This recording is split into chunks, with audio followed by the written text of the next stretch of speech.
set up. So push it through to network control. They deemed it was all fine, but good idea just to cover all bases.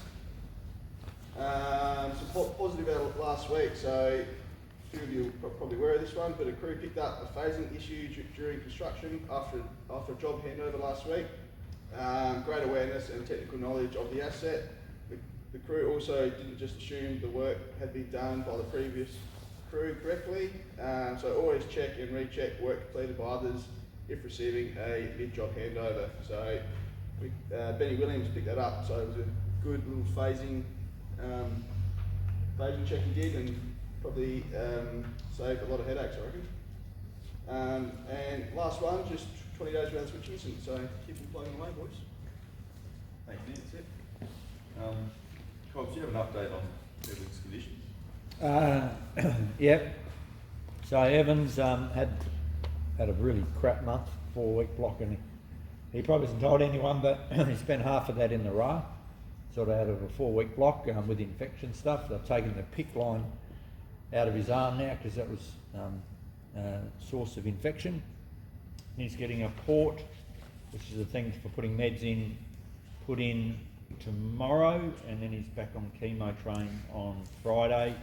Got 4 more rounds to go, and if his body's up to it and it's working, they'll do scans and they might keep that going and not give him a break. So he's not going to be back here realistically this year, because even if he does 4 rounds and has a break, that'll be nearly the end of the year. So Daryl's gonna just extended his secondment. He wants to be here if Evan's not. So it's to the end of the year. Thanks, Cobbs. Just a bit of an update on this week's work. So got a lot of maintenance this week. We've got a minor testing energise with Matt at Stevenage Road. That's over 2 days. Carl's Junior, some rectification work out there. We're supposed to put a parallel feed in. Originally we only put a single run, so guys will be out there sorting that today. And the starting of the Murray Bridge secondment. The Plex now also finished, so we're looking at starting the gun line soon. So well done everyone that was involved in that. Jimmy, thanks for doing that. That was a big job. We'll catch up with a review of it soon. Early indications, like successful incidents and whatever. Yeah. No incidents. Jimmy picked up a couple of near misses or hazards maybe. That light was probably a hazard. That was a hazard, wasn't it, Mark? Because he found I think we did near miss, didn't we? No, I think we. No, I can't remember now. Something good to pick up. Yeah. There's only a couple of little minor things left to fix, a couple of light heads that are on back order. And that's it, no issues, no incidents, we're under budget. Really good result. So we've got a near miss or a hazard, it's a multimeter misplaced. So the St Mary's crew, one of the guys there lost their multimeter, so he's put in a neighbour line. So working those multimeters missing whilst cleaning, organising his truck. The attempts were made to find the tool. So he went around and asked a lot of the crews here, no, it's just disappeared off the face of the earth, which is disappointing. Attempts were made to find the tool, no luck, so he submitted this. So just a reminder to keep on top of your tools. We're taking it pretty serious now. We don't want stuff going missing. That's fine. Compliance checks on jobs. So we've had 2 non-compliances come through last week. They've both been rectified now, and a third pole top junction box. So it was sort of an unfortunate accident line of events that happened. The guys were changing a cross arm dead. As they've changed it, they've put it back to normal. There's an old pole top junction box in the end of the arm. The red phase has slipped out, nobody's noticed, and we had no supply call, so that's a bit unfortunate, but sometimes these things happen. So just a reminder to check your box if you guys are working on them. Just pop the lid, have a bit of a look, takes 2 seconds. It saves all the follow-ups. And the defects tags. You guys seen the load switches out there sitting in the car park? Real pain in the ass. When we take down a load switch, we have to put on the defect tag. So if your DW6 doesn't issue one of these, follow it up with them. Stores will not take them back, and they'll sit there in our way for forever. Greens try to return them and they send them back correct, Randy? Correct. So, hold them to account. If they don't issue one, ask for it, we need it. It's got some, just needs some details. The reason why we're taking it down, 6,000 number, nothing too hard, pretty simple. It's mainly just so they can get the credit back for Schneider, so they need to know exactly which ones we're replacing due to the faulty ones. Yep. Also, the sandwich toaster in the kitchen has been left on multiple times. Obviously, it's been placed down. Don't do that. Just check that. Safety alert. So we got 2 safety alerts. So this one's out of Yorktown. Line crew were restringing some overhead removing redundant conductor. They were using the NJK 1500 web strap ballers, the same ones that we have. It was in test day. They were taking up strain, and the fiberglass handle snapped off. So I don't know if any of you guys can see it, but it's sheared off there.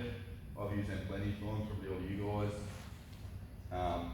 That is built in as a design safety, so that's supposed to shear off before the rotor itself snaps. So just keep that in mind, like the impact, it just grabbed as it was supposed to, sheared off, they grabbed another one, took up the mains and replaced it, but just check the condition. If you guys can have a look after this, just double check all of ours. I think ours should be a lot newer, not that old here. I know at Lendlease we have some real old ones. So just keep that in mind when you're using tools. Just look over it, even if it's in test day, just check it. Second one, a customer encounter. So how long for a border town were paged, it doesn't say why. Customer complaint. They were told that the customer itself was completing a 14-day isolation due to COVID-19, but the crew remained vigilant. The crew arrived on site to begin their work on the fuse box, and they identified the customer was standing on the porch, and then the customer attempted to approach him multiple times. So the key points out of that: the risk assessment prior to attending the site must highlight the risk of any individual approaching you or your work group. We've had a lot of run-ins with more angry customers, nothing like this that I'm aware of, but where a customer has been identified as self-isolating, contact them via phone prior to attending the site and inform them not to approach the worker or work group. If a customer has any questions, have them contact you or call the call centre. If you wish to keep your privacy, adding #31 before the customer's number will ensure your number will be hidden. So I didn't know that. It's a pretty handy little tip. What was that one, Justin?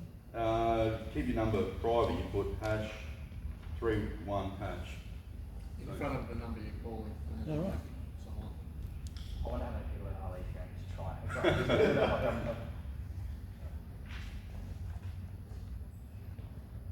So that's all I've got. Over to you, Cobbs. Yeah, I've just got a few things here, and the other groups have got the same. There's just some a fair bit happening around their business. Manum 3, so part of the SA Water solar project. Been polling down at DSAL. We've done Swan Reach, Morgan, Whyalla, a couple of sites. We've got a couple more to go. The biggest one that we're going to build is the Manum 3, 43 poles. And it was going to be perhaps start December, but mostly January, February next year. They want it built by the end of this year. So last week, Hugh and Renzi and Corey put in a big effort to reprice that because the design changed. Not much of it's on flat ground. There's some stuff that comes down the side of a pretty funky sort of a hill from their pump station. It's in excess of $1 million for the line build. We've won that job. We'll build that. So that's really good news. Good news. Big conductor, 19375. So decent sized conductor, bigger than what we'd be used to running. So we're looking at equipment for that. Are we using transmission to string that, or are we going to? No, we're stringing that ourselves. They won't use their gear.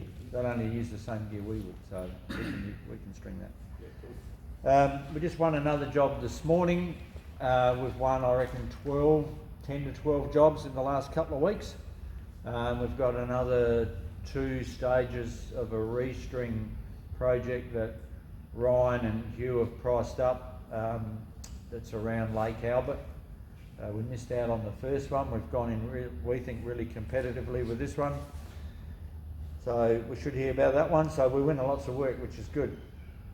Gloving business case. I've got a meeting tomorrow with some people from Field Services, and then it's a business case to get up and going and approve selection of our initial gloving crew. Follow that, and then we'll have trainings booked in October, late October, 4-week training. Rangi and Philly, I suppose everyone's caught up in the news, they're leaving their family.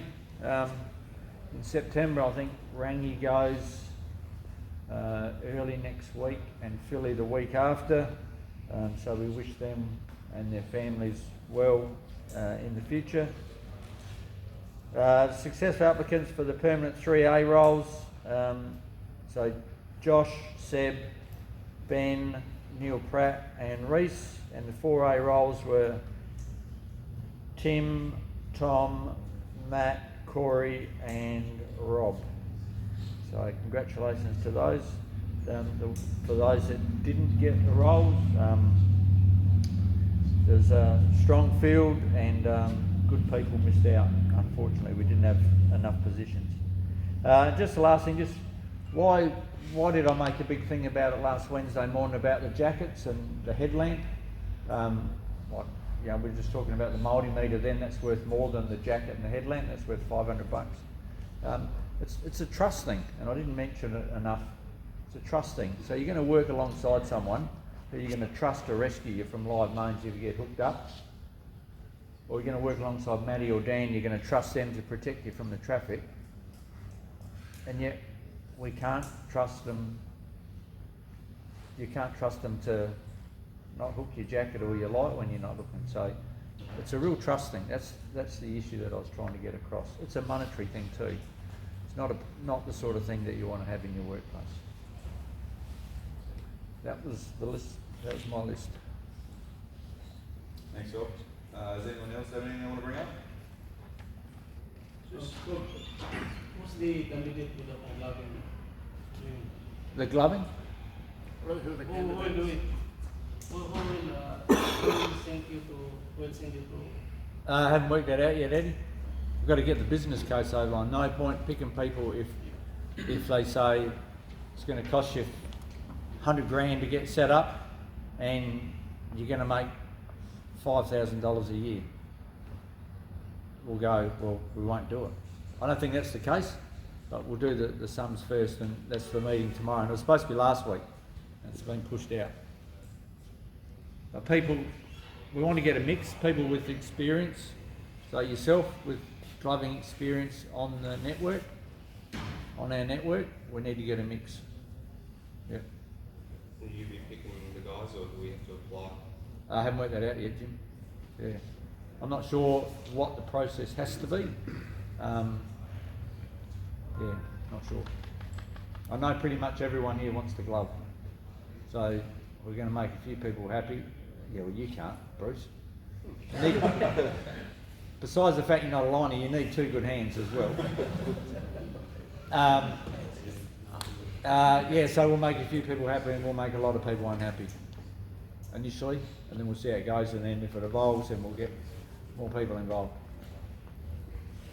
But because if you didn't miss out, if you missed out on one of the positions we had here, that won't matter a rat's about your chances for gloving. Okay? Next time I'll stand a lot further away from the camera too.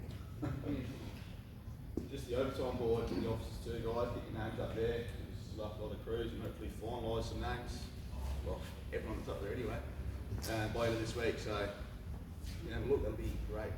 We might look at moving that board to a central location, make it a little bit better. We've got split boards. It's a bit hard for everyone to realise. Everyone out the back. We had one out the back, people were rubbing off names. It's a bit ridiculous, so I don't know.